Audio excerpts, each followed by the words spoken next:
오늘은 베데스다 연못가 사람들 네 번째 시간. 자, 본문 한번 읽어볼게. 그 후에 유대인의 명절이 있어 예수께서 예루살렘에 돌아가시니라. 예루살렘에 있는 양문 곁에 히브리 말로 베데스다라 하는 못이 있는데 거기 행각 5이 있고 그 안에 많은 병자, 소경, 절뚝발이, 혈기 많은 자들이 누워 물의 동함을 기다리니 이는 천사가 가끔 못에 내려와 물을 동하게 하는데 동한 후에 먼저 들어가는 자는 어떤 병에 걸렸든지 낫게 되미르라. 거기 38년 된 병자가 있더라. 예수께서 그 누운 것을 보시고 병이 벌써 오랜 줄 아시고 이르시되 내가 낫고자 하느냐. 병자가 대답하되 주여 물이 동할 때 나를 못에 넣어줄 사람이 없어 내가 가는 동안에 다른 사람이 먼저 내려가나이다. 예수께서 가라사대 일어나 내 자리를 들고 걸어가라 하시니 그 사람이 곧 나서 자리를 들고 걸어가니라.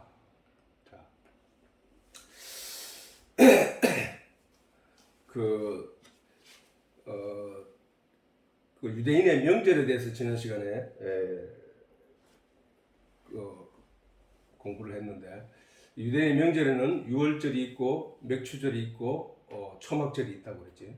예, 초막절은 추수가 끝난 다음에 하는 거니까 그 달수가 9월달과 10월달 사이니까 우리나라로 보면 태양력으로 보면 9월달과 10월달 사이니까 그게 가을이란 말이에요. 가을 추수가 끝나고 난 뒤니까 수장절도 저 초막절이 끝나고 난 뒤에 했든지 이어졌든지 아마 그럴 거예요. 아니면은 초막절과 그 시기를 동시기에 했기 때문에 구약에는 그렇게 수장절을 갖다가 넣어놨다고. 새 절기를 너희는 요 앞에 지키라 라고 말씀하실 때 구약에서는 그 수장절이라는 단어가 초막절이 나오는 게 아니고, 근데 아무튼 유대인들이 지킨 것은 성경에 기록된 초막절이라는 거죠. 그래서 그래서 아무튼 그 진정한 의미가 있다고 합니다. 진정한 성경은 전부 다 우리 이스라엘 다른 나라에도 있을 법한 역사들이란 말이죠. 얘기들이 유대인들의 역사란 말이야. 다른 나라에도 율법이 다른 나라에도 법이 있었다. 법. 이스라엘의 법은 율법이야. 그러니까 이스라엘의 율법을 통해서 그 역사가 이루어진 그 유대인의 역사를 가지고 하나님이 우리에게 주시면서 이게 성경이야. 내가 여기에서 하나님의 말씀의 비밀을 감추어 두었어. 라고 말씀하셨단 말이야. 그러면은 우리가 성경으로 보고 있는 그것은 이스라엘의 역사와 사건들인데, 그럼 그 사건과 역사들이 다른 나라에는 없느냐? 다른 나라에 있거든, 사실은. 율법이란 게, 법이라는 게. 법이라는 이름으로 그 국가의 헌법이라는 이름으로 있지만, 아무튼 그 이스라엘의 역사를 우리에게 주면서 이거를 성경이라고 하셨고, 거기에는 하나님이 비밀을 담아놓았다고 하셨단 말이야. 감추어둔 비밀을. 그러면은 우리가 그 성경 속에서, 이스라엘 역사 속에서 하나님의 비밀을 발견해내야 되는데, 그 하나님의 비밀 내용이 하나님의 말씀이라는 거야. 하나님의 말씀. 그래서 우리가 유대인의 유월절 하면은 진정한 의미, 그 속에서 무엇을 찾아야 되는가? 그것은 모든 인간이 세상에 종되었다가 거기서 해방될 때에는 반드시 양의 피가 필요하다. 그 양의 피를 거쳐서만 그 사람들만 재앙을 당하지 않고 심판을 당하지 않고 가나안에 들어온다. 애굽을 세상을 벗어나올 수 있다. 이 얘기야. 그지? 6월절의 진정한 의미. 또 이 6월절을 언제 또 했나 하면 이스라엘 백성들이 40년 동안 광야를 거쳐서 가나안 땅의 첫 관문이라고 말하는 여리고성을 들어갈 때 그 여리고성 앞에서 6월절을 행했단 말이야. 마지막 정월 14일 날 저녁에 6월절 행하고 15일 날 그들을 들어갔단 말이야. 여리고성을 돌기 시작했다고. 놀라운 일이야. 이 메시지가 똑같은 얘기를 한 거야. 너희가 광야에서 자기 자신을 죽이고 다시 태어나서 예수의 피로 거듭나지 않고는 천국에 들어갈 수 없다. 이 얘기야. 약속의 땅에 들어갈 수 없다. 이 얘기거든. 놀라운 일이라니까. 이게 놀라운 일. 이 말씀은 똑같은 저거란 말이에요. 그래서 6월절이 진정한 의미는, 6월절의 진정한 의미는 우리가 이 세상에 종되었다. 내 육체, 이스라엘 백성들이, 애굽에서 나온 이스라엘 백성들은 다 광야에서 죽었잖아. 다 죽고 그 이세들과 그때 나올 때 그 어린아이들, 그 어린아이들만 하나님의 말씀으로 거듭나서 하나님에 대해서 배우고, 광야에서 배우고 하나님의 기적을 체험하고 하나님이 살아계심을 확실히 깨달아서 알게 된 자들이 여리고 성 앞에 섰다는 사실이야. 이와 같이 우리가 세상에 종되었던 내가, 내 육신이 죽고 내 육신의 가치가 죽고 내 육신의 가치 대신에 하나님을 깨달아 알게 된 그 진리의 내용들, 지식의 내용들로 인하여 다시 태어난 그가 예수의 피로 천국 들어간다는 사실이야. 그게 6월절의 진정한 의미라고. 그러면은 맥추절은 뭐냐? 맥추절은 이스라엘 백성들이 하나님이 주신 햇빛과 비로 말미암아 그 가나안 땅에서 생산한 곡식, 그들이 뭐야? 그 곡식으로 하나님께 감사를 표하라고 했잖아. 그래서 우리가 그러면은 이 세상에서 우리가 그것도 그 진정한 의미를 생각해야 되니까 우리가 우리 신앙에서 영적인 의미로 보자 이거야. 영적인 의미로 우리가 하늘에서 내리는 진리의 지식을 우리가 날마다 받아서 그 말씀으로 말미암아 내게 결실된 하나님에 대한 믿음의 결과를 하나님께 드리는 것이, 그게 맥추절의 진정한 의미라는 거야. 진정한 의미. 우리가 오늘날 하나님께서 주신 이 진리의 내용의 말씀을 내가 갖게 됨으로 말미암아 하나님에 대한 나의 믿음이 더 충실한 알곡이 된단 말이야. 그래서 하나님이, 예수님께서 말씀하시기를 알곡은 모아 곳간에 들이고 언제? 추수 때에. 우리가 그 알곡이 뭐야? 알곡이 곳간이 어디? 천국이잖아. 곳간에 들이는 그 천국, 그 알곡은 믿음의 결실을 말하는 거야. 믿음의 결실. 하늘로부터 진리의 내용을 들은 사람들이 그 마음의 믿음이, 하나님에 대한 믿음이 확실하게 연결어졌을 때 그를 천국에 데리고 가겠다는 얘기야. 죽정이는 뭐야? 그 알곡을 채우지 못한, 진리의 내용으로 깨달음을 얻어서 영양을 충실하게 채우지 못한 죽정이는 어떻게 한다고? 영원히 꺼지지 않는 불에 태운다는 거야. 그래서 맥추절의 진정한 의미는 바로 나의 믿음이 하늘로부터 내리는 하늘의 만나, 이스라엘 백성들이 광야에서 하늘로부터 내리는 만나의 결실로 말미암아 육체가 죽고 그들이 애굽에서 나왔던 종된 자의 모습은 죽고 하늘의 아들 된 자들로 거듭나서 가나안 땅에 들어갔다는 사실이에요. 이게 맥추절의 진정한 의미야. 그러면 초막절은 뭐야? 초막절은 풀초자잖아. 풀을 꺾어서, 그 다음에 나뭇가지를 꺾어서 움막을 만들고 이스라엘 백성들이 광야에서 하나님을 배울 때, 하나님을 깨달을 때, 그들이 거기서 움막을 짓고 거기서 하나님을 배울 때 살던 그 40년 동안의 광야의 생활이 움막이라고. 그 움막은 이사를 가거나 뭘 할 때도 절대로 들고 가지 않는다는 사실이야. 그건 버리고 갈 거야. 나팔만 불면 언제든지 나갈 그 움막이 바로 초막이었다. 초막. 그래서 그 초막절을 지키게 하고 그 초막절을 기념하라고 하고 그것을 지켰던 이유는 잊지 말라는 거야. 너희가 지금 살고 있는 이 세상은 초막의 세상이야. 광야 생활이야. 광야 생활. 너희는 여기서 하나님을 배워야 돼. 하나님을 깨달아 알아야 돼. 그래서 너희가 하나님을 아는 믿음을 가져야 될 자리이지 여기서 너희가 영원히 살 곳이 아니다. 여기는 초막이. 너희 육신의 장막도 예수님께서 그래서 육신의 장막이라고 말했다고. 육신이 영원히 거하는 장막이라고 했단 말이야. 장막. 이 장막을 벗을 때가 있다는 거야. 그거는 그 다음에 영원한, 네 영혼이 가야 할 곳은 영원한, 썩지 않고 사라지지 않는 영원한 몸을 하나님이 주신다고 했다고. 거기로 가기 위한 과정에 너희가 이 광야에서 지금 하나님을 배우고 있는 것이야. 너희는 여기서 광야에서 하나님을 반드시 배우고 깨달아 알아야 돼. 이 얘기야. 우리 인생이 이 땅에 왜 왔느냐? 하나님을 배우고 알라고 하신 거야. 하나님이 저 애굽의 땅에서, 애굽에서 이스라엘 백성들을 건져내어 광야에 두신 것은 하나님을 알라는 거야. 그래서 알고 난 뒤에 장차 약속의 땅 가나안에 들어가기 위함이라는 거예요. 그게 지난 시간에 우리가 배운 내용이라는 사실. 우리가 유대인의 명절에 대해서 알아야 될 이유가, 유대인의 명절을 왜 내가 알아야 됩니까? 라는 게 아니라 그 속에 하나님의 비밀이 숨겨져 있기 때문이야. 영적인 비밀이. 그 영적인 비밀이 바로 오늘 얘기한, 간략하게 설명한 그 내용이라는 사실이란 말이야. 그것을 더 깊이 들어가면 더 놀라운 내용들이 있어. 그렇지만 그렇게 해서는 성경 전체를 진도적으로 나갈 수 없기 때문에 그 정도로 우리가 지난 시간에 했던 것을 복습을 했다고 보면 된다고. 자, 여기 보면은 유대인 명절이 있어. 예수께서 예루살렘에 돌아가시니라. 자, 예루살렘은 위치가 어디라고 했지? 예수가 사해 남쪽 옆이라. 그지? 사해 남쪽 옆이라. 저 북쪽에 있는 갈릴리 바다는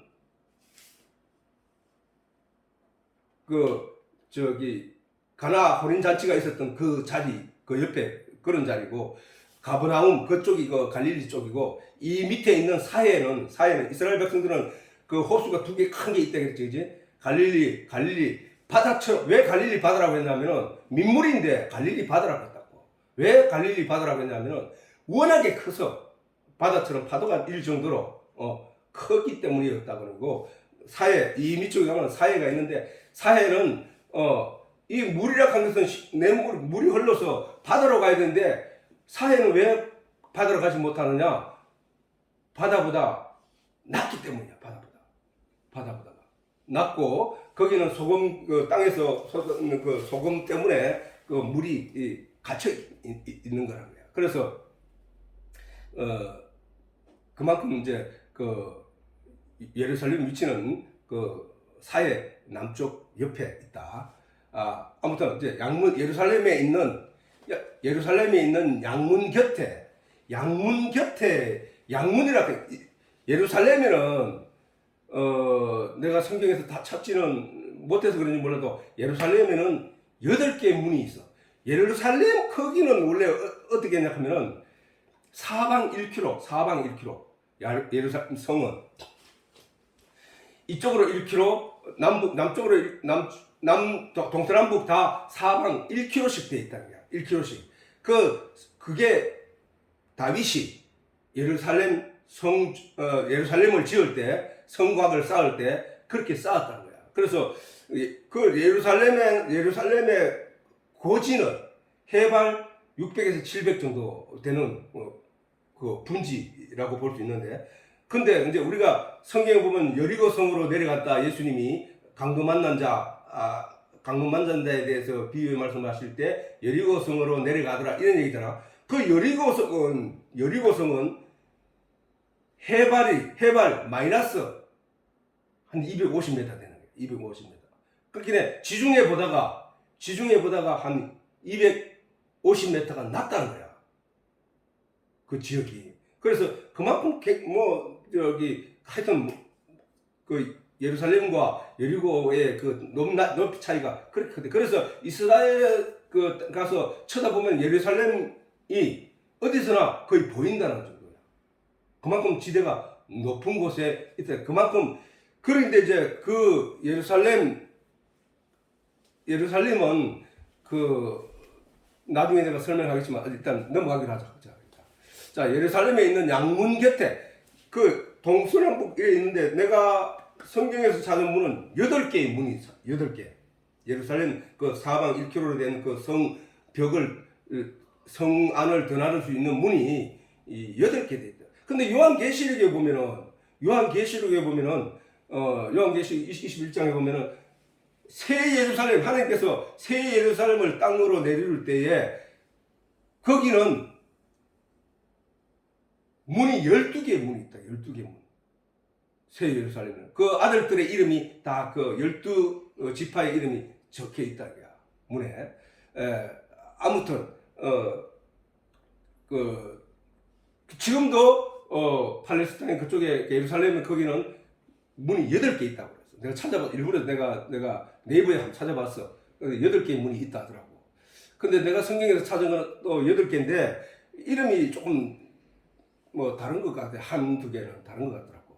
그래서 아무튼 이 양문이라 한 것은 양양자잖아. 양문, 양이 드나드는 문이라 이렇게 성경이 되어 있어. 그래서 성경에 보면 양문 여기 있잖아. 지금 양문이라는 게 이 본문에 지금 나와 있고 양문. 그다음 미문이 있어. 이 미문은 내가 보기에는 금빛 찬란한 문으로 도금이 있었는지 하여튼 이 미문의 아름다운 문이라 이런 뜻이 되어 있거든. 미문 성전 앞에 안전뱅이가 있을 때 베드로가 가다가 내게 금과 은은 없으나 내게 있는 것으로 내게 주노니 일어나 걸어가라 라고 했을 때 그 안전뱅이가 앉았던 자리가 저 미문. 그 다음 생선문이 있어. 생선문은 다른 성경 이쪽에는 다른 데는 생선문 이렇게 돼 있고 다른 데는 어문 이렇게 돼 있더라고 성경에서. 그 다음 새 모양 새문이 있고 새문.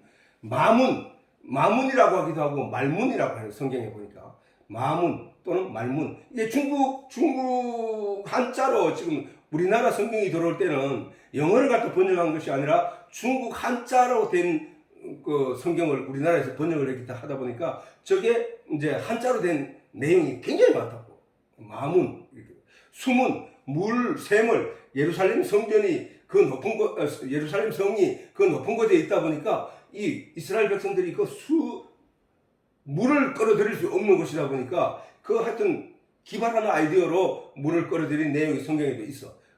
물을 끌어들여서 비밀리에 바깥에서 모르게 물을 안으로 깔아 올려서 어떻게 해가지고 그 성에서 물을 할 수 있는 그런 또 수문이 있었다는 거야. 샘문이라 하기도 하고 샘문. 그다음 에브라임 문, 북문이라 하기도 하고 변효할 때 나오는 똥문을 말하는 똥을 이제 더러움 이제 이런 것들 뭐 하여튼 버리는 쪽이었던가 그렇지. 양이 드나드는 문을 양문이라 하고 했다면은 말이 드나드는 곳이 마문이라고 했다면은 수문은 또한 물이 들어오는 어떤 그 문이었다면은 북문 또한 사람들이 똥을 바깥에 버리는 어떤 그런 곳이었다. 이렇게 볼 수 있다는 거죠. 이렇게 문이 있다. 아까 내가 얘기했듯이 예루살렘은 해발 600에서 700m의 높은 곳에 위치하며 서빙 사방은 한 1km밖에 안 되는 작은 성이었다. 근데 지금 그 성도 그 성이 안에는 뭐 엄청나게 상가들도 많고 또 골목도 그렇게 많다고 한다고. 그런데 아무튼 뭐 그렇고 아까 얘기했듯이 여리고 성은 해발 마이너스 250m라고 하고. 근데 이제 우리가 이 예루살렘 순환기를 잠시 본다면은 AD 70년이면 예수님께서 십자가에 못 박히시고 한 40년 후겠지. 40년 한 37년 35년 이래 됐을 때 그때 로마에 의해 멸망이 됐어. 그리고 이스라엘 백성들은 거의 디아스포라가 돼서 전 세계로 흩어지기 시작했고, 그다음 팔레스타인의 그 유목민들이 예루살렘 땅을 차지하고 거기에서 목축을 했다는 거야. 그 이후에 이슬람의 창시자 모하메드가 예루살렘 와서 성천했다고 해서 그 예루살렘이 이슬람의 성지가 되어버렸다. 그러니까 유대인들로 보면은 참으로 비참한 지경에 놓인 거야. 왜 그랬을까? 우리가 그거를 이제 우리 이해 안 되잖아. 왜 하나님이 선택했고 그래서 그들에게 역사를 주고 그들을 통해 우리에게 전 세계에 복음이 전파되는 놀라운 기적이 일어난 그 예루살렘을 왜 저 모양이 저 지경이 되도록 했을까? 그는 예수님이 말씀하신 대로 너희 믿음을 지키지 못했다. 내가 왔는데 성경은 나에 대해서 기록한 것인데 너희가 성경을 묵상하고 읽으면서 나가 왔는데도 내가 누군지 모르네. 그리고 나를 죽이려고 하네 라고 하시면서 너희 아비는 마귀야 라고 했거든. 그리고 예수님께서 말씀하시기 제자들이 주여 이 아름다운 예루살렘 성전을 보시나이까 라고 제자들이 예수님께 말씀드리니까 예수님께서 하신 말씀이 돌 하나도 이 성전을 헐라 내가 사흘에 새로운 성전을 짓겠다 라는 말을 듣고 깜짝 놀랐어. 아니 그럴 수가 있습니까? 아니 40년 동안 지은 성전을 어떻게 예수님께서 3일에 짓는다고 합니까? 막 이런 사실은 그 뒤에 바로 이어서 말씀 붙여넣기를 이는 자기 육체를 부활할지 자기 육체를 말씀하십니다.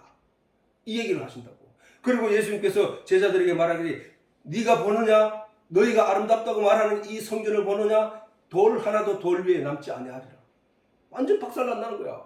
그 말씀대로 바로 로마가 와서 예루살렘 성은 600-700m 그 팔레스타인의 그 땅에 보면은 600-700m 높은 곳이기 때문에 어디서나 바라볼 수 있지만 누구도 침범을 못했다는 거야. 그거를 아주 위치가 그래가지고 어느 나라도 침범하기 어려웠다는 거야. 그런데 로마에 의해서 완전히 멸망을 당했다고. 그리고 그다음 모하메드가 이슬람에 그것을 성천했다고 해서 그 이슬람이 지금도 성지가 돼 있잖아. 예루살렘이. 유럽의 십자군에 의해 그 다음에 잠시 기독교로 다시 이제 돌아왔다가 그리고 13세기에 이집트가 정복을 해버리고 그 다음 16세기에서 19세기까지는 또 터키 오스만이 정복해가지고 지배를 했고 1948년에 독립을 했는데 독립할 때 긴급하고 그때는 그 국가 간의 무기를 밀매할 수 없는 무기를 할 수 없는 그런 아주 엄중한 때에 있는데도 불구하고 이스라엘이 비행기를 갑자기 모으고 그 다음에 전 세계 디아스포라로 흩어져 있던 많은 사람들이 전쟁에 참여하고 함으로써 그 이스라엘 그 민족의 유대인들 중에 유능한 항공사들이 조종사들이 많았던 거야. 그래 그 사람들이 몰려들어서 독립을 하게 됐다는 거예요. 이와 같이 지금도 예루살렘 거기가 중동의 하얗고라고 하잖아. 중동의 하얗고라고 한다고. 그 정도로 중동의 하얗고로 할 정도로 거기가 그 유럽과 아프리카 이쪽으로 어떤 연결고리가 되는 아주 중요한 지역이라는 거예요. 중요한 지역. 그래서 그렇게 많은 지금도 아주 분쟁이 심한 곳이잖아, 그지? 그런 나라인데 그때 이제 저걸 됐단 말이에요. 그다음 자 오늘 이 본문의 중요한 내용 중에 이제 본문이라고 가장 본문이라고 말할 수 있는 베데스다. 베델이 뭐냐 하면은 집이라는 뜻이거든. 엘은 벳이 뭐야? 집이라는 뜻이고 엘은 하나님은 엘리 할 때 엘은 하나님이라는 뜻이거든. 그래서 베델 하면은 하나님의 집 이런 뜻이라고. 그 성경에. 그러면 헤세드는 뭐야? 헤세드는 하나님의 사랑.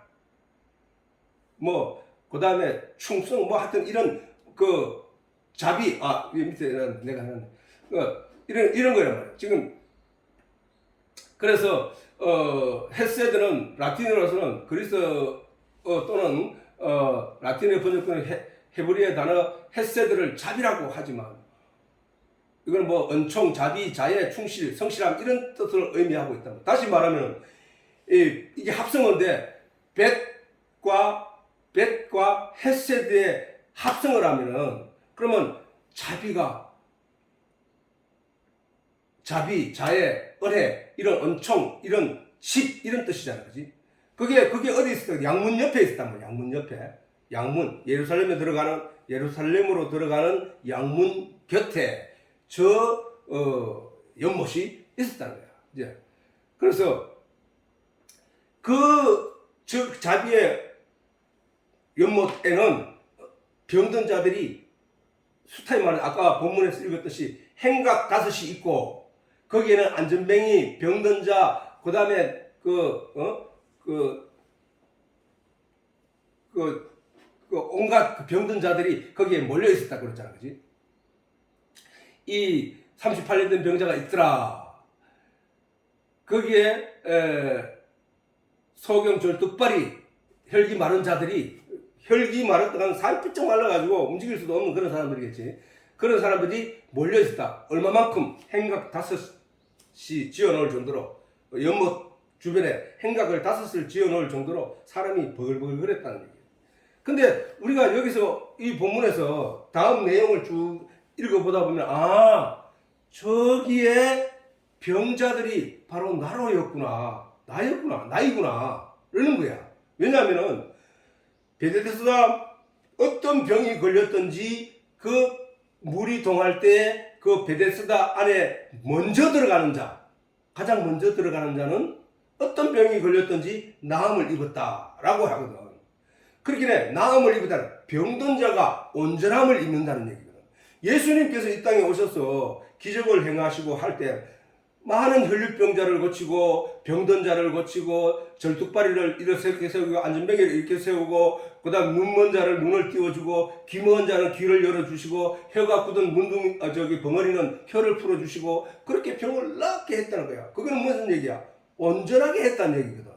그 온전하게 했다는 얘기야. 온전하게 했다는 얘기는 우리의 영적인 의미로 볼 때는 우리 영적으로 우리는 천국에 들어갈 수 없는 부정확한 자, 모자린 자, 병든 자였단 말이야.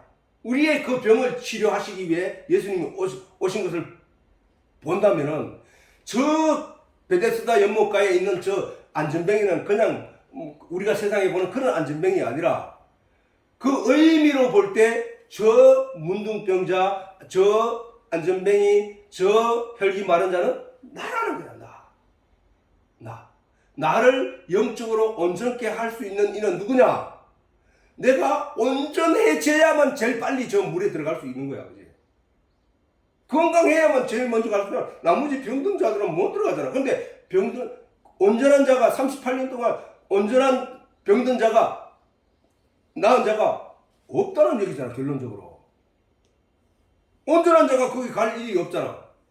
없지. 병든 자가 가는 거지. 그러니까 물이 동할 때라고 했으니까 물이 동하다가 가만 멈춰버리면 소용이 없는 거지. 물이 동할 때 가장 먼저 들어가는 자라고 했기 때문에 그거를 못 맞추는 거야. 누구도. 인간이 할 수 있는 능력 밖이라는 얘기야. 그거는 바로 안전뱅이, 혈기 마른 자들이 할 수 있는 일이 아니라는 얘기야. 근데 거기에 38년 된 안전뱅이가 있었다는 얘기야.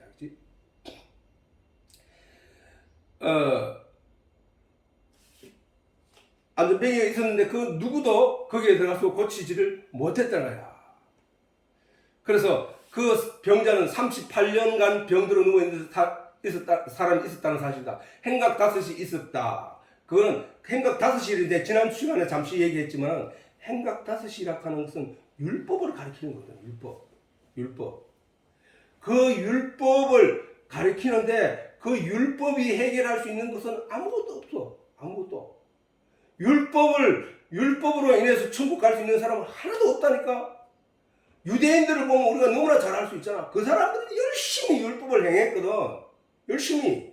그래서 그 안식일날 음식을 먹을 때 손을 씻지 않는 것만으로도 지적사항이었고 예수를 공경하는 빌미였단 말이야. 안식일날 가다 밀밭에 밀을 꺾어 먹는 그걸 보고 고발을 하고 했던 그들이었단 말이야. 그만큼 자기네들은 그걸 안 한다는 얘기거든. 안식일은 절대 일을 안 해. 양이 무슨 일이든 안 한다는 거야. 그만큼 유대의 그 율법을 철저히 지키는 그들이었는데 예수님은 그들을 가리켜서 너희 아는 도둑이라고 하는 거야. 근데 오히려 예수님은 뭐야? 창녀들과 술도 마시고 포도주도 마시고 죄인들과 함께 하면서 내가 오늘 너희 집에서 내가 함께 식사하리라 라고 하고 이런 일들이 일어나는 거야. 그럼 그 예수님이 유대인들 철저하게 율법을 지키자고 했던 그 유대인들을 향해서 너희 아들은 마귀다 그랬거든. 그럼 결론적으로 뭐야? 율법으로는 아무것도 할 수 없는 것이 인간 존재라는 거야. 율법은 그럼 뭘 느끼냐? 뭘 깨달아야 되냐? 로마에서 보면은 인간의 한계를 깨달아야 돼요. 한계.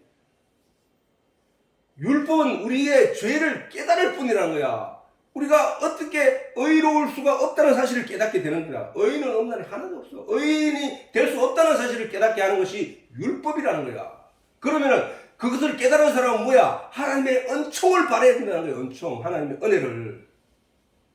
그 은혜가 바로 성경의 언약으로 하나님의 약속으로 우리에게 주어진 것이 바로 예수의 피, 어린 양의 피, 그거란 사실이야. 유월절. 우리는 그것을 깨달아야 돼요. 그게. 자, 예수님께서 그 38년 된 병자가 아무리 발버둥 쳐도 안 되던 그 일들이 괴로워하고 힘들어하고 지친 몸으로 있을 때에 어느 날 예수님이 그 앞에 나타나신 거야. 그 앞에. 38년 된 병자 앞에. 자, 이스라엘 백성들이 내가 얘기했잖아. 가나안 정탐꾼으로 애굽에서 나와서 3개월 후에 모세가 시내산에 올라가 하나님을 만나고 하나님 앞에서 십계명을 받고 꼭 이스라엘 율례를 받고 그래서 그걸 들고 내려와서 이스라엘 백성들에게 성막을 짓게 하고 그 다음에 기구를 만들게 하고 그래서 많은 성막 다 마쳤을 때가 2년이 다 됐다. 2년이 단 이후에 바로 출발해서 가나안으로 들어가려고 여리고성 앞에 갔는데 거기서 정탐꾼을 보냈단 말이야. 12명을 보냈을 때 10명의 정탐꾼은 들어가고 절망적인 얘기를 했고 2명만 들어가자고 얘기했다고. 여호수아와 갈렙이 들어가자고 했다고. 그럴 때 하나님이 진노하시고 그들을 다시 광야로 내몰아서 38년 동안 하나님이 계심을 가르쳐 주었던 거야. 38년을 가르쳐 주면서 그들 이스라엘 백성들을 그 광야에서 교회에서 죽인 거야. 죽인 거. 거기서 태어난 다시 그 말씀으로 다시 태어난 자들만 가나안에 들어갈 수 있었다는 사실이야. 그 기간이 38년이 걸렸다고. 38년이. 그 38년이 했을 때 그들에게 믿음은 하나님에 대한 믿음이 강렬했다는 거야. 그러면은 그들이 체격이 커졌다는 거야. 체격이 커졌다는 거야. 인구가 불어나서 여리고성에 들어갈 수 있는 힘이 군사력이 뛰어난 거야. 훈련을 많이 했던 거야. 아니잖아. 똑같은 조건이었다고. 그런데 여리고성 앞에 왔을 때 누가 나타났느냐? 그들이 6월절 이제 여호수아가 그 이스라엘 백성들에게 명령해서 14일날 1월 14일날 6월절을 행하고 다음 날에 볶은 곡식을 먹었더니 그때부터 하늘에서 만나가 내리지 않았다는 거야. 그리고 그때부터 그들이 가나안 땅에서 나는 소출을 먹기 시작했다는 거야. 그렇게 6월절 땅 행하고 다음 날 여리고성을 향하여서 딱 향하는 여호수아 앞에 하나님의 군대 장관이 하나님이 보냈다고 하는 하나님의 사자가 나타났는데 군대 장관이었다는 거야. 그러니까 그 군대 하나님의 군대 장관이 뭐 따로 있겠냐 말이야. 그런데 그 의미가 하나님의 말씀의 의미가 강력한 힘을 가진 이가 나타나서 여호수아에게 말씀하셨다는 거야. 여호수아에게 내가 너희보다 먼저 들어가서 일을 하리라. 이렇게 함으로 인해서 자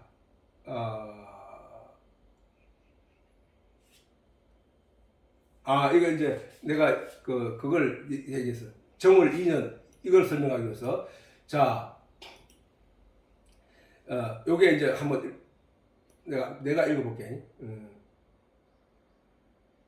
제2년 정월 곧 그달 초 1일에 성막을 세우니라. 이제 그 시내산에서 내려와서 2년째 그 애굽에서 나와가지고 2년째 되는 날 정월 1월달 곧 그달 초 1일에 성막을 세우니라. 모세가 성막을 세우되 그 받침돌을 놓고 그 널판을 세우고 그 띠를 띄우고 쭉 해가지고 전거판을 궤 속에 넣고 채를 궤에 끼고 속죄소를 그 위에 두고 그 궤를 성막에 들여놓고 장을 드리고 그 전거궤를 가리우니 여호와께서 모세에게 명하신 대로 되니라. 그가 또 회막 안 곧 성막 북편으로 장 밖에 상을 놓고 또 여호와 앞 그 상 위에 떡을 진설하니 여호와께서 모세에게 명하신 대로 되니라. 그가 또 회막 안 곧 성막 남편에 등대를 놓아 상과 대하게 하고 또 여호와 앞에 등잔불을 켜니 여호와께서 모세에게 명하신 대로 되니라. 그가 또 금향단을 회막 안 장 앞에 두고 그 위에 향기로운 향을 사르니 여호와께서 모세에게 명하신 대로 되니라. 자, 이렇게 준공을 했단 말이에요. 준공. 여기 보면은 이렇게 준공을 하는 게 이때가 2년이 됐다.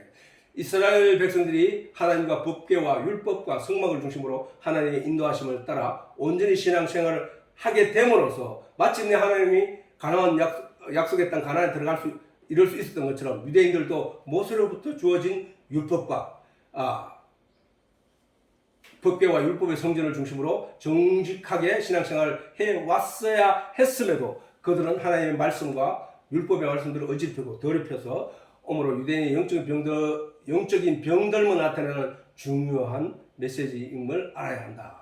자, 어떻게 그들이 신앙적으로 타락을 했느냐면은, 자, 그때 마태복음에 예수님께서 말씀하신 그때 바리새인과 서기관들이 예루살렘으로부터 예수께 나와 가로되 당신의 제자들이 어찌하여 장로들의 유전이라고 하는 것은 뭐야? 장로들이 정하여서 말로 전파한 내용이란 말이야. 말씀이 아닌, 하나님의 말씀이 아닌. 그래서 그 유전을 범하나이까 아까 내가 얘기했잖아. 떡 먹을 때 손을 씻지 아니한다고 해서 예수님 앞에 지적을 하고 대답하여 가라사대 너희는 어찌하여 너희 유전으로 하나님의 계명을 범하느냐. 하나님이 이르셨으되 내 부모를 공경하라 하시고 또 아비나 어미를 해방하는 자는 반드시 죽으리라 하셨거늘 너희는 가로되 누구든지 아비에게나 어머니에게 말하기를 내가 들여 유익하게 할 것이 하나님께 드림이 되었다고 하기만 하면 그 부모를 공경할 것이 없다 하여 너희 유전으로 하나님의 말씀을 폐하는. 이거 무슨 말이야? 내가 부모에게 불효를 하고 부모에게 나쁘게 행하는 이 일은 내가 성전을 신앙적으로 내가 이렇게 이런 마음으로 이렇게 했기 때문에 어쩔 수 없다 라고 하면 그것을 그냥 놔뒀다는 거야. 허용했다는 거야. 다시 말해서 내가 신앙적으로 하나님께 뭘 드리기 위해서 가져와가 훔쳐가지고 왔다. 그러니까 묻지 마라 이렇게 핑계를 하면은 제사장들이 그들을 용서했다는 거야. 그건 무슨 얘기야? 왜 용서했을까를 보자는 거야. 제사장들이 그걸 만약에 다른 사람이 훔쳐가가지고 다른 사람에게 줬다면은 용서를 안 하는데 하나님께 드림이 되었다고 하기만 하면 용서를 했다는 거야. 왜? 그게 자기한테 돌아온 이익이기 때문에. 그만큼 타락했다는 거야. 그만큼. 그래서 예수님이 이 말씀을 하셨고 또 얼마나 저거 했나 하면은 예루살렘 성전이 저가 하나님께 열심히 하나님 앞에 율법을 행하고 이렇게 하라고 했는데 그들은 내 이름으로 일금 받는 이 집이 너희 눈에는 도적의 굴렬로 보이느냐. 보라 나하고 내가 그것을 보았노라. 여호와의 말씀입니다. 하나님이 선지자들에게 예레미야 선지자에게 그 말씀을 들려줬어. 네가 한번 예루살렘을 한번 봐라. 성전을 한번 봐라. 내가 언제 저 도적의 굴혈로 만들었느냐? 저 완전 도적의 굴혈이 아니냐? 저기서 제사장들이 돈을 낚아먹고 백성들로부터 고혈을 뽑아먹는 그런 자리가 아니냐? 하나님의 말씀을 전파하여 하나님의 진리를 가르쳐야 될 그 성전 안이 이렇게 왜 됐느냐? 이렇게 말씀하시는 거예요. 뿐만 아니라 예수님께서도 이 말씀 똑같이 했잖아요. 예수께서 성전에 들어가서 성전 안에서 매매하는 모든 자를 내어 쫓으시며 돈 바꾸는 자들의 상과 비둘기 파는 자들의 의자를 둘러 엎으시고 저에게 이르시되 기록된 바 내 집은 기도하는 집이라. 기도란 저건 뭐냐 하면은 기도가 뭐야 하면은 사실 우리가 하나님 앞에 기도할 때 주여 어떻게 해주십시오. 우리에게 진리를 깨닫게 해주십시오. 하나님 이 말씀이 무슨 뜻입니까? 하고 이 얘기는 뭐야? 그 기도라 하는 거는 하나님과의 교제잖아. 교제. 하나님과의 교제, 하나님을 배우고 익히는 자리, 하나님의 은혜를 입는 자리란 말이야 그게. 그래서 기도라 하는 것은 우리가 흔히 알듯이 하나님과 자동차 사게 해주세요. 하나님 우리 집 사게 해주세요. 하나님 이런 게 기도가 아니란 말이야. 저 내용을 보면은. 왜? 만민이 기도하는 집이 그런 거 가지고 기도하는 얘기는 아니란 말이야. 기도라 하는 것은 뭐야? 너희 기도를 도울 자를 내가 보내주겠다라고 하신 분이 바로 예수님이거든. 그 성령을 보낸다고. 성령이 오시면 우리에게 하실 일이 있다고. 우리를 잘 살게 하고 뭐 이런 게 아니고 나에게 자동차 사주게 하고 이런 일이 아니고 하나님의 진리를 깨닫게 하는 거거든. 그러면 결국은 기도라는 내용도 내 집은 저에게 이르시되 기록된 바 내 집은 기도하는 집이라 일컬을 받으리라 하였거늘 너희는 강도의 굴레를 거기서 너희는 사고 팔고 돈 장사하고만 있구나 하면서 예수님께서 채찍을 만들어 그들을 쫓아내는 거 아니냐 말이지. 이와 같이 신앙생활을 함에 있어서 그들은 이 세상에 자기의 유익을 위해서 자기의 이익을 위해서 그 가치를 쫓아 열심을 행하였다. 저들이 유대인 예수님 앞에서 예수님의 제자들이 밀 이삭을 꺾어 먹고 그 다음에 음식을 먹을 때 손을 씻지 않고 창기들과 술을 마시고 하는 것을 보고 지적한 것은 다 육체적인 일이야. 영적인 하나님의 진리에 관하여 가르치고 깨닫게 하는 일은 한 개도 없다고. 그래서는 안 된다 이거지. 자, 그런데 이 38년 된 병자에게 나타난 이가 있으니 그가 누구냐? 바로 하나님의 은혜로 말미암아 우리에게 주어졌던 그 예수 그리스도란 말이야. 그 율법은 내가 몸으로 행하여 그 의를 이루는 건데, 완전함을 이루는 건데, 내가 기든지 빡빡거리든지 어떻게 해서든 저 물이 동할 때 제일 먼저 들어가야 되는 그 몸으로 행하는 일이었는데, 예수님께서 딱 오시더니 하나님의 은혜로 하나님 입에서 예수님 입에서 나온 말씀 한마디로 그냥 완전하게 만들어 버렸다는 얘기야.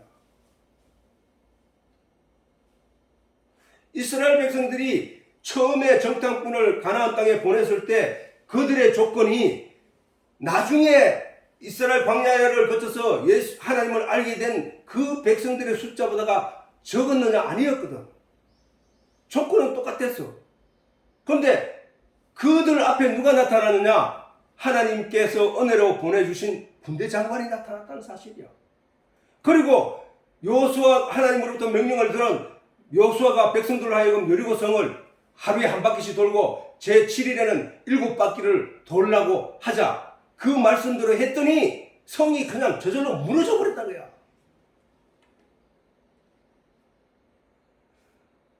누구 힘으로 들어갔다는 얘기야, 그 얘기가. 이스라엘 백성들의 힘으로 들어간 것이 아니라 그들이 갖고 있는 하나님에 대한 믿음이 그들을 그 성리로 이끌게 하시는 하나님의 일하심으로 말미암아 들어갈 수 있었다는 얘기야.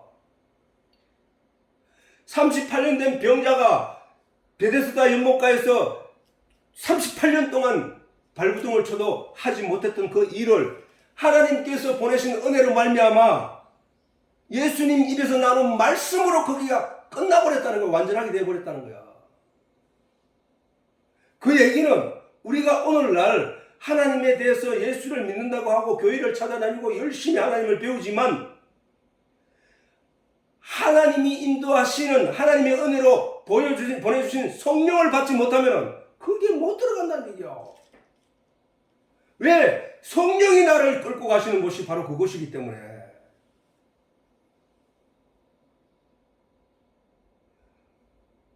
베데스다 연못가에 있는 저 안전뱅이, 절뚝발이, 그 다음에 그 혈기 마른 자들은 바로 누구냐? 우리의 영적인 상태란 말이에요. 우리의 영적인 상태.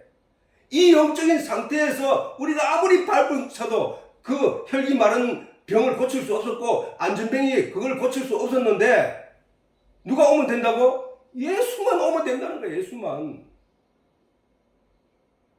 성령만 오면 된다는 거예요. 성령만.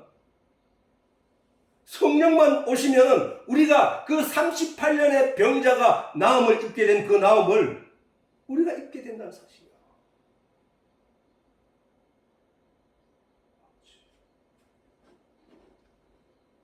이게 바로 예수 그리스도를 믿어야 하는 우리의 은혜라는 사실이야. 은혜. 그냥 예수님 입에서 나오는 그 말씀 한마디로, 진리의 말씀 한마디로 그는 완전하게 되어버린 거야. 베데스다 연못가에 있는 그 수많은 병자들은 바로 우리 인생들이야. 인생들의 영이라니까. 인생들의 영. 육체는 멀쩡하게 보이지만 그 영들은 전부 다 저렇게 병들어 죽게 된 지경에 놓인 자들이라는 거야. 거기는 하나님의 은혜만이 그들을 살릴 수 있다니까. 하나님의 말씀만이 그들을 살릴 수 있다니까. 오늘 이 이 말씀만이 살릴 수 있다니까. 이 말씀이 각 사람들의 마음속에 들어가서 그들을 독려하고 그들을 깨우쳐 알게 하면은 그 말씀이 그를 살리게 한다니까.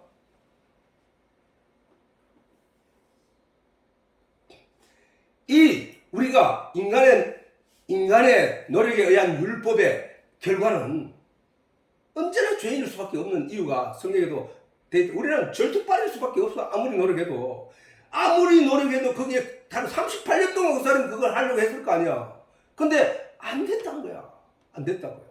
그런데 왜 그러면 인간이 그럴 수밖에 없는 존재이냐? 율법으로는 하나님 은혜가 아니면 안 된다는 사실을, 하나님의 은혜를 받을 자의 자세는, 하나님의 은혜를 받아야 할 자의 자세는 하나님을 향하여 눈을 들고 하나님을 향하여 간절한 마음을 갖고 하나님을 향하여 그 진리의 내용을 깨닫게 해달라고, 하늘로부터 내려온 진리의 가르침을 깨닫게 해달라고 하나님을 향하여 눈물로 바라보는 그 자의 마음이, 그런 마음이 되어야 되는 거 아니야.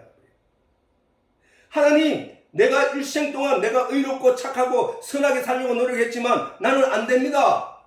그걸 깨달았습니다. 이제 하나님 앞에 무릎 꿇으노니 주여 은총을 내리사 나를 건져 주시옵소서 라고 하는 게 바로 이나마 율법에 대해서 자신이 깨닫게 된 자의 자세가 된다는 거야. 율법은 죄를 생각나게 하고 죄를 깨달을 뿐이라고 바울이 로마서를 통해서 충분히 설명해놨다고. 자, 왜냐하면은 야고보서에도 기록이 됐다고. 자, 누구든지 온 율법을 지키다가, 온 율법의 조항이 그렇게 많지만 온 율법을 다 지키다가 그 하나에 그치면, 그 하나를 제대로 못 지켰다면은 모두를 범한 자가 된다는 거야. 그렇잖아. 내가 모든 법을 다 지키다가 하나를 잘못하면 감옥에 간다니까. 그 하나 때문에 가는 거야, 지옥에. 그러면 하나 때문에 가는데 결국은 율법 전체를 못 지킨 거랑 똑같다는 거야. 누구든지 온 율법을 지키다가 그 하나에 그치면 모두 범한 자가 되는 하니, 간음하지 말라 하신 이가 또한 살인을 하지 말라 하셨은즉 네가 비록 간음은 하지 아니하여도 살인하는 율법을 범한 자가 되었느니라. 그러면 내가 노력해서 간음은 안 했는데 간음 안 한 그는 온데간데 없다는 거야. 죄의 대가는 지옥이니까. 그 얘기를 하는 거야 지금. 그래서 인간은 그 율법 조항이 하나님이 그거를 벗어날 수 있게 만들어 놓은 게 아니라 선악을 알게 하는 나무란 말이니까. 선악을 알게 하는 나무 실과를 먹으면은 무조건 죽게 돼 있다니까. 선악을 알게 하는 나무. 너희는 다시 말해서 선악의 결과대로 네가 무엇을 얻으려고는 절대 못한다는 거야. 생명과, 하나님께서 생명과를 심으실 때 저들이 선악을 아는 일에 우리와 같이 되었으니, 하나님은 진리 그 자체니까 알면서 분별할 수 있지만 인간은 그 선악을 알고 그 선악을 알게 된 내용을 지켜낼 수 없다는 사실이야. 그래서 하나님이 말씀하시기를 선악을 아는 일에 우리와 같이 되었으니 저들이 생명과를 따먹고 영생할까 하노라 하면서 생명과를 심었단 말이야. 그 생명과가 바로 예수 그리스도야. 38년 된 병자 앞에 나타난 그 예수. 우리가 죄악 세상에 육체의 삶으로 말미암아 영이 죽어버린 우리에게 나타난 그 예수의 보혈, 예수의 피, 예수의 말씀, 이것이 바로 생명과라. 생명과. 이 생명과가 우리가 살아난다는 거예요. 이 생과라고. 모든 인간은 예외 없이 하나님의 심판 앞에 설 수밖에 없는 죄인일 수밖에 없다는 거예요. 그런데 하나님을, 예수를 믿고 진리를 깨달아 예수를 믿고 성령이 함께 한 자는 심판을 받지 않는다는 거예요. 그게 심판을 받지 않는 이유는 내가 잘해서 심판을 받지 않는 게 아니고, 자, 애굽 땅에서 이스라엘 백성들이 양의 피를 문 임방에 발라라는 하나님의 말씀을 듣고 문 임방에 발랐더니 애굽의 모든 장자와 첫 새끼가 죽는 그날 밤에 문 임방에 피 발린 집들만 유을 건너갔더라는 거야, 재앙이. 그러면은 그 안에 있는 유대인들이 깨끗하고 죄가 없어서가 아니라 하나님의 약속의 피의 흔적이 있기 때문에 그 집을 건너갔던 거야.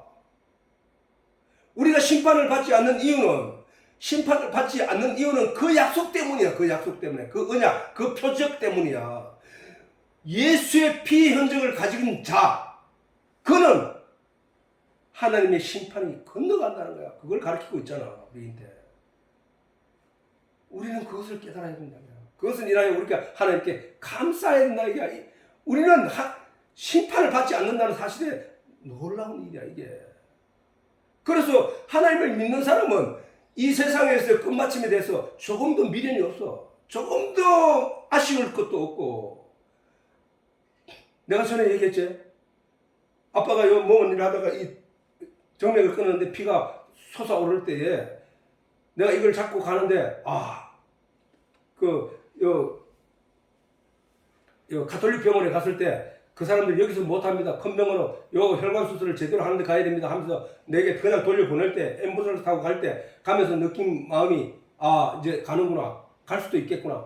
이 피가 워낙 쏟아진 걸 내가 순간에 인간으로 태어나서 처음으로 그렇게 피가 수돗물이 쏟아 나오듯이 쫙 나오는 걸 처음 봤으니까, 가늘게 나온 게 아니고 굵게 그냥 쫙 나오더라고. 그래서 가는구나. 그런데 잠시 눈을 감고 기도를 하는데 가도 되겠다는 생각이 들더라고. 하나님, 가겠습니다. 하나님 저를 부르시면 감사하게 가겠습니다. 이 세상에 대한 미련도 없더라고. 그저 감사하더라고. 그런데 갔더니 놀라운 기적이 거기서 일어난 거야. 의사가 여럿이 와가지고 바닥에 비닐을 깔고 포대를 깔고 그 위에서 손을 올리라고 하고 손을 놓으라는 거야. 그래서 내가 본 게 있기 때문에, 놓으면 가톨릭 병원에서도 놓으면 피가 쏟아지는 걸 보고 감당을 못했습니다. 그거 띄보세요, 그랬게. 하여튼 딱 띄는데 한 방울도 안 들어.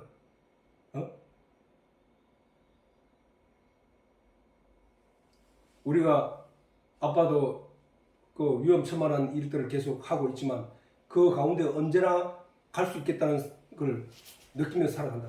그런데 그럴 때는 난 늘 마음이 평안함을 누리고 있다. 내가 왜냐하면 교통사고가 나서 팔은 팔대로 떨어지고 다리는 다리대로 떨어지고 몸은 몸대로 날아가는 걸 25톤 덤프 트럭이 지나가다 사고 났을 때 그걸 봤거든. 문짝이 열리면서 다리는 다리대로 떨어져 나가고 이렇게 날아가는 걸 봤어. 그리고 나중에 소방관들이 와서 그 다리 손을 두 사람씩 들고 한 대 모여가는 것을 봤다고.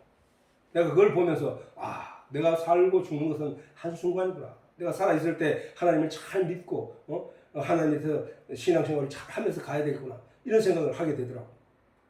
그런데 이 세상에서 미련에 대해서는 조금도 없어. 사실 나는 어느 상황에 어느 때가 되든지 나는 이 세상의 마지막 죽음을 하나님께 감사로 받을 수 있게 됐다. 우리의 믿음이 다 그래야 되는 거야. 왜? 이 세상은 잠시 있는 그림자라는 거야. 안개서 꿈. 안개가 아침에 해가 뜨면 싹 사라지듯이 인생 전체를 그 역사의 긴 역사 속에 바라볼 때는 안개와 같다는 거야. 그걸 가지고 두려워할 것도 없고 우리가 다음 내세 영원히 사는 세상을 동경하면서 그것을 준비하는 그런 마음이 되어야 된다. 아무튼 우리가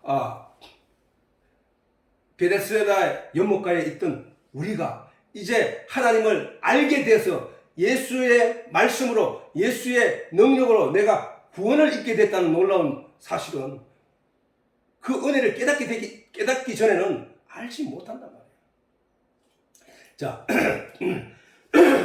아까 내가 얘기했듯이 이스라엘 백성들이 모세가 이제 죽고 아론도 죽고 이제 여호수아와 그 남은 백성들, 여호수아는 젊은 나이야. 젊은 나이에 남아 있을 때에 이제 그 많은 군중들을 이끌고 가나안에 들어가서 전쟁을 할 생각에 여호수아도 마음이 복잡했을 거야.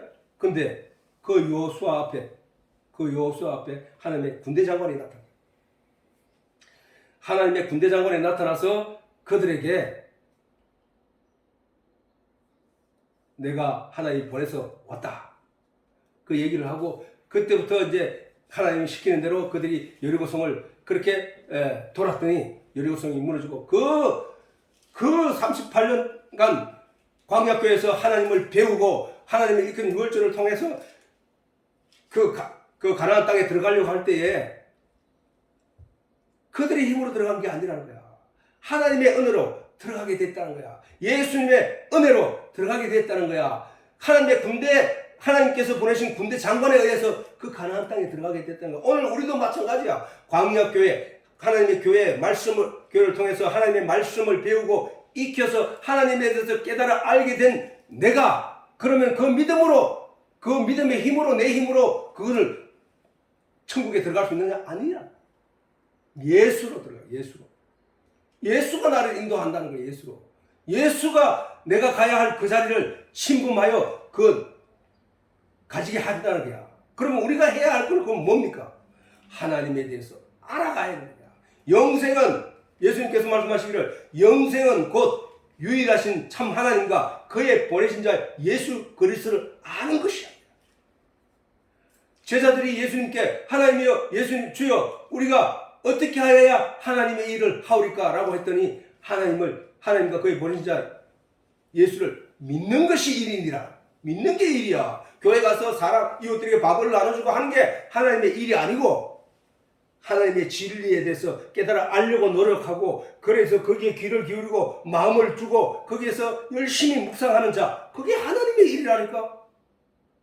하나님은 여기시네. 하나님의 일은 이 세상에서 육체적으로 뭘 하는 일이 아니라는 거야. 내 영이, 내 정신이, 내 마음이 하나님을 향한 깨달음을 위해서, 그래서 하나님께서 우리에게 약속하신 바를 내가 얻기 위해서 그것을 열심히 묵상하고 열심히 행하는 그것을 하나님의 일이라고 하는 거야. 이 세상의 일은 육신을 위한 일이라니까.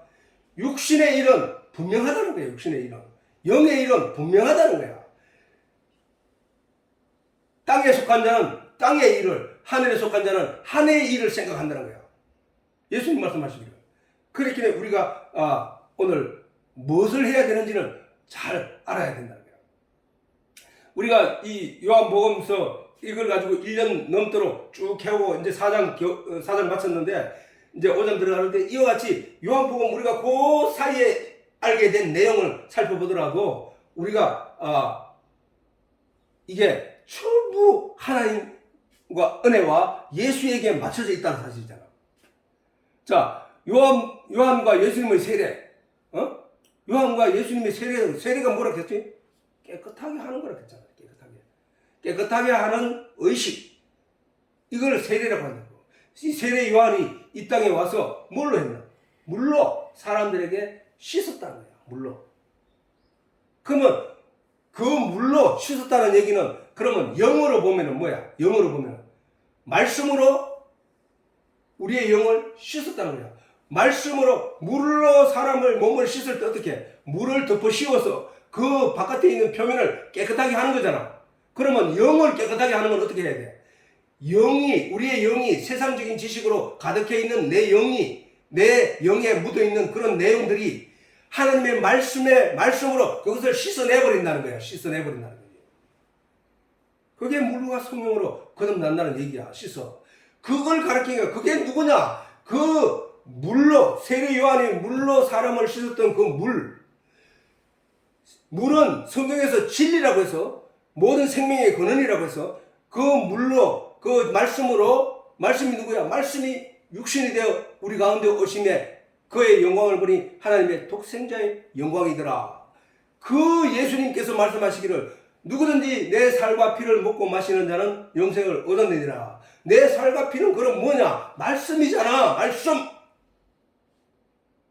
예수의 피로 씻는다는 것도 지금 말씀으로 씻는 거야. 지금 내가 가지고 있던 세상적인 지식과 이런 내용들을 지금 전파되는 이 말씀으로 지금 씻고 있는 거라니까. 하나님이.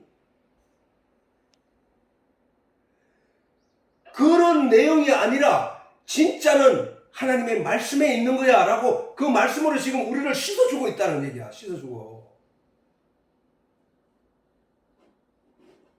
그게 우리의 죄를 씻는 거라는 거야. 그다음 가나 혼인잔치도 마찬가지잖아. 가나 혼인잔치 우리가 배웠잖아. 유대인들의 타락한 신앙 생활은 그 결례를 행하는 물두덩이에, 그 돌 항아리에 물이 하나도 없었다고 했지. 예수님께서 그 뭐래? 거기에 갖다 물을 부어라, 채우라 했겠다. 채웠더니 거기 물이 포도주로 바뀌었어. 포도주는 성경에서 피야, 피. 피를 상징한다고. 요한계시록에도 피로 상징한다고. 그 피로 누구를 씻겠다고? 우리를 씻는다. 그 피가 결혼, 신랑과 신부의 잔치를 만족하게 한다는 거야. 그 신랑과 신부는 사실은 예수님과 우리의 관계라고. 무엇이 그걸 완벽하게 하느냐? 예수의 피가 그걸 완벽하게. 이거를 누가 하겠다고? 내가 하는 게 아니라 예수가 하겠다. 그러면 우리는 해야 할 일이 뭐냐? 하나님 말씀에 귀 기울이는 것밖에 없다. 귀 기울이는 거. 그 다음에 니고데모를 향하여 사람이 물과 성령으로 거듭나지 아니하면 하나님의 나라를 볼 수 없느니라 한 말씀도 똑같은 얘기를 하고 있는 거야. 사실은 똑같은 얘기를 하는 거야. 너희가 나를 사랑하면 나의 계명을 지키라. 내가 아버지께 구하겠으니 그가 또 다른 보혜사를 너희에게 주사 영원토록 너와 함께 하시리니 저는 진리의 영이라. 세상은 능히 저를 받지 못하나 이는 저를 보지도 못하고 알지도 못함이라. 그러나 너희는 저를 아나니 저는 너희와 함께 거하시며 너희 속에 계시겠습니다. 뭘로? 하나님의 진리를 이해하고 깨달아 알게 한다는 거야. 이 말, 성령이 하시는 일은. 이 또한 누가 한다고?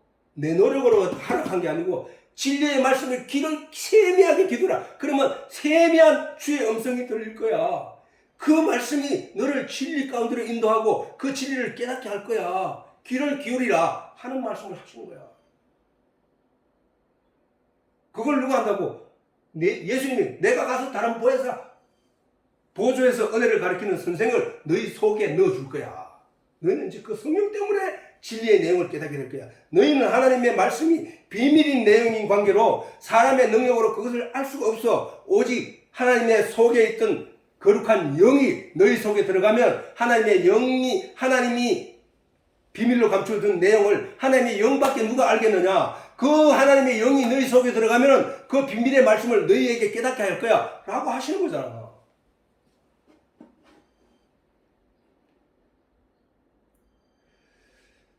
그 수가성 우물가에도 그 앞에서 우리가 배웠잖아. 수가성 우물가의 여인에게도 그 수가성 우물가에 있는 여인이 아무것도 모른단 말이야. 지는 안다고 해. 인간들은 지는 안다고 해. 그래서 이렇게 해야 돼 저렇게 해야 돼 열심히 했어. 그런데 그의 삶은 비참했어. 만족함이 없었어. 그런데 어느 날 예수님이 딱 찾아와서 내가 약속으로 된 네가 기다리던 메시아야 라는 그 말을 듣고 이 여자는 목마르지 않게 하는 그 말씀이 무슨 말인지 알아차렸던 거야. 그래서 수가성에 들어가가지고 예수를 전파하기 시작했다고. 그 전파할 때 그 수가성 사람들이 아 그래? 하고 그냥 그 자리에 머물러 있던 것이 아니라 나도 만나봐야지. 나도 예수를 만나봐야지 하고 쫓아 나왔기 때문에 그들이 믿음이 완벽한 믿음이 될 수 있었다는 사실이야. 그러면은 완벽한 믿음은 누가 38년 동안 병자로 있던 베데스다 연못가의 그 안전병이 그가 자기 힘으로 나은 것이 아니라 38년 된 병자에게 찾아온 예수로 말미암아 완전하게 되었다는 사실이지. 우리 또한 마찬가지. 우리가 지금 고대하고 기도하고 간절히 구해야 할 내용은 구하라 찾으라 두드리라. 그리하면 너희 아버지께서 성령을 주시리라 했거든. 악한 나비라도 자식에게 떡을 달라는 자식에게 돌을 줄 자가 있느냐? 하물며 너희 천부께서 너희에게 성령을 주시지 않겠느냐라고 했기 때문에 결국은 우리가 간절히 구해야 될 내용은 진리의 내용을 깨닫기 위하여 하나님께 성령을 달라고 간절히 부르짖어야 한다는 얘기야. 이 여인의 말을 듣고 그 수가성 사람들이 예수님을 만났다는 얘기는 성령을 만났다는 얘기야. 성령. 예수가 성령이니까. 성령이 예수님 뭐라고 해노? 비밀을 가르쳐 깨닫게 하는 이로 오신 분이 바로 보혜사 성령이라 했잖아. 지금 수가성 우물가에서 수가성 사람들에게 그 비밀의 내용을 전파하고 가르치는 이가 누구냐? 성령이신 예수잖아. 우리는 그것을 잘 알게 된다. 그 다음에 우리가 조금 앞에 배웠던 왕의 신하의 아들 병이를 좀 보자. 그 사람이 온갖 노력을 다해도 그 아들을 살릴 수 있는 길은 없었어. 근데 예수님이 오셔서 가서 만져주고 치료약을 입에 넣어준 게 아니라 말씀으로 네 아들이 나았다 돌아가라.